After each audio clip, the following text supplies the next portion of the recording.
Hello बच्चों, एक बार फिर से कंटिन्यू करते हैं आज की क्लास। जो चैप्टर चल रहा था घनमूल, उस चैप्टर में आज जो मैं आपको बताने जा रहा हूँ वो है पूर्ण घन ऋण पूर्णांकों के घनमूल, यानी कि वे संख्याएं जो पूर्ण घन तो हैं लेकिन ऋणात्मक हैं। ठीक है, तो उन संख्याओं के घनमूल को हम किस तरह से निकालते हैं वो डिस्कस करते हैं। देखिए, इसके लिए हम लोग पीछे का कुछ डिस्कस करते हैं कि हम जानते हैं कि अगर पीछे का डिस्कस करें तो आप देखिए -2 की घात 3 को क्या लिख सकते हैं, -2 का 3 बार गुणा करना पड़ेगा, ये कितना माना जाएगा, -8 आ जाएगा। अब अगर इसको हम सिंप्लीफाई करें, यानी एक तरह से कह सकते हैं 8 का -8 के घनमूल की बात करें, देखो घनमूल एक तरह से रिवर्स प्रोसेस है, तो ये कितना हो जाएगा, दिस इज -2। ऐसे ही अगर हमारे पास में इसको -3 की का घात करें 3, तो ये हो जाएगा -3 इंटू -3 इंटू -3, तो इस तरह से कितना हो जाएगा, -27। तो -27 का अगर घनमूल निकालें तो ये हो जाएगा -3 आ जाएगा। तो इस तरीके से हमारे पास में एक निष्कर्ष निकल के आता है। निष्कर्ष क्या निकल के आता है, निष्कर्ष ये है कि आपके पास में अगर किसी पूर्ण घन संख्या जो कि ऋणात्मक है उसके घनमूल की अगर बात करें तो ये जो होगा ये माइनस का हो जाएगा आगे, और 3 का सिर्फ घनमूल निकालना रह जाएगा, और जिसका मान माइनस का क्या आता है, x। ठीक है, तो ये इस तरीके से आपको ऐसे ऋणात्मक संख्या का घनमूल का ये कंसेप्ट है। ठीक है भाई, अब आप नेक्स्ट एक इसी तरीके से छोटा सा क्वेश्चन मैं अपने मन से बना देता हूँ, उस क्वेश्चन को करके देखते हैं। जैसे कि सपोज मान लेते हैं, उदाहरण के लिए आपसे कहा जा रहा है -64 का घनमूल ज्ञात कीजिए। ये हमारे पास में -64 का घनमूल निकालना है, तो इसके लिए हम कैसे करेंगे, तो -64 को एक तरीके से दिखाइए, इसके घनमूल की अगर बात करें तो ये इस तरह से दिखा सकते हैं। तो ये होगा कितना, अगर हम जो मैंने यहाँ पर निष्कर्ष लिखा था उसके हिसाब से चले तो ये आपके पास में 64 का नेगेटिव साइन बाहर आ जाएगा, और सिर्फ आपको 8 का घनमूल निकालना रह जाएगा। और 8 का घनमूल निकालने का जो आपके पास में तरीका है, सॉरी 64 का घनमूल निकाला रह जाएगा। 64 का घनमूल कैसे निकालते हैं वो आपको मालूम है कि इसको हमारे पास में एक तरीके से गुणनखंड कर लेंगे, और ये गुणनखंड अगर हम 4 के हिसाब से देखें, 4 4 16 चौक 64, तो ये एक तरह से 4 का त्रिक बन रहा है, तो जिसका मान हो जाएगा 4। तो इस तरीके से -64 एक ऋणात्मक संख्या थी, लेकिन क्योंकि 64 एक पूर्ण घन संख्या थी तो इसलिए इसके घनमूल निकालने का ये मेथड रहेगा। ठीक है, तो अब हम लोग एक्सरसाइज पर करते हैं। तो एक्सरसाइज में 3B जो एक्सरसाइज है उसमें आपके पास में इस तरीके से क्वेश्चन दिए हुए हैं। तो 3B एक्सरसाइज को कंटिन्यू करते हैं। जैसे फर्स्ट क्वेश्चन था कि 8 और -8 के घनमूल में कौन बड़ा है, तो देखिए ये 8 का घनमूल निकालने के लिए 8 का गुणनखंड करेंगे।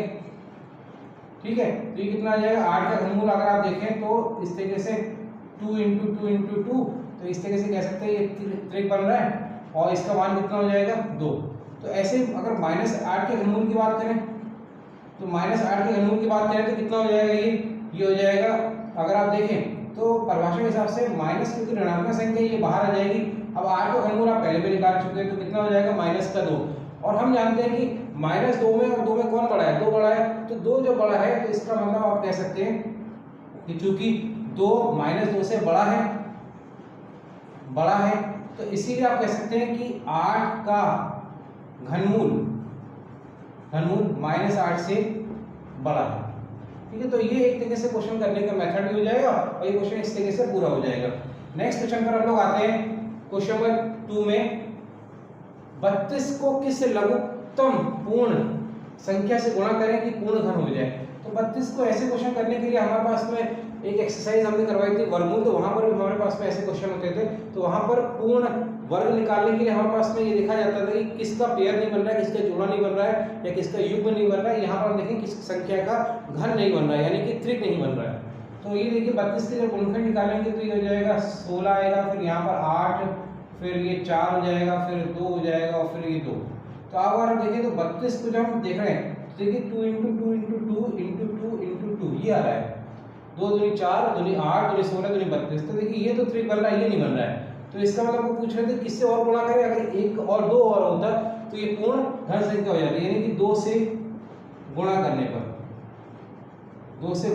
पर ये संख्या जो है पूर्ण घन संख्या बन जाएगी। ठीक है, नेक्स्ट क्वेश्चन पर हम लोग आते हैं।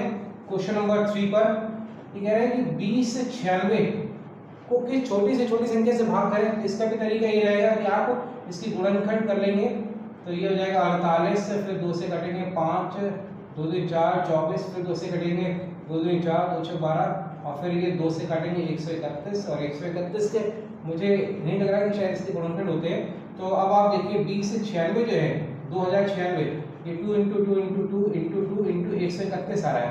तो ये कह रहे हैं किससे भाग करें, तो पहले तो देखिए ये तो त्रिक बन रहा है, ये त्रिक नहीं बन रहा है, तो इसका मतलब आप 2 × 131 यानी जिसे कह सकते हैं 262 से भाग करेंगे, भाग करने पर जो ये संख्या की 2096 ये पूर्ण घन संख्या बन जाएगी। तो नेक्स्ट क्वेश्चन पर आते हैं, क्वेश्चन नंबर 4 पर। उसमें दिया हुआ है कि -15625 15625 इंटू 512 का घनमूल ज्ञात करना है। तो ऐसे क्वेश्चन जिसमें कि गुणा वगैरह करी हुई है, तो अगर आप देखिए तो पहले एक काम करें कि 15625 के आप गुणनखंड कर लें, तो ये 5 से कट जाएगा, 5 3 15, 5 1 5, 5 2 10, 5 25, फिर 5 से कट जाएगा, 5 6 30, 5 2 10 और 5 25 हो जाएगा, फिर 5 से कट जाएगा 125 आएगा, फिर 5 से कटेगा 25 हो जाएगा, फिर 5 से कटता चला जाएगा, ये 25 से 5 हो जाएगा और 5 ये। ऐसे ही आप 512 के जब गुणनखंड करेंगे तो ये 2 से कटेगा, 2 2 दूनी 4, 2 पंजे 10, 2 6 12, फिर 2 से कट जाएगा, 1 2 2 1 2 2 दूनी 4, 2 8 16, फिर 2 से कटेगा 64, फिर 2 से कटेगा 32, फिर 2 से कटेगा 16, फिर 2 से कटेगा 8, फिर 2 से कटेगा 4 और फिर 2 और 2। तो एक तरीके से देखा जाए इसके हमारे पास में जो गुणनखंड त्रिक बन रहा है ये और ये, इसमें त्रिक बन रहा है यहाँ तक और ये 3 त्रिक बन रहे हैं। तो एक तरीके से कह सकते हैं कि आपके पास में ये त्रिक का काम कंप्लीट हो गया। इसका मतलब आप कह सकते हैं कि अगर आप इसका घनमूल निकालें -15625, तो परिभाषा के हिसाब से ये तो बाहर आ जाएगा माइनस साइन, और आप कह सकते हैं 15625 का घनमूल जो है वो देखा जाए 5 के 2 त्रिक बन रहे हैं, तो -5 × 5 हो जाएगा, ये हो जाएगा -25। ऐसे ही 512 का जब आप घनमूल निकाल रहे थे तो 2 के 3 त्रिक बन रहे थे, तो 2 × 2 × 2 यानी कि हो जाएगा 8।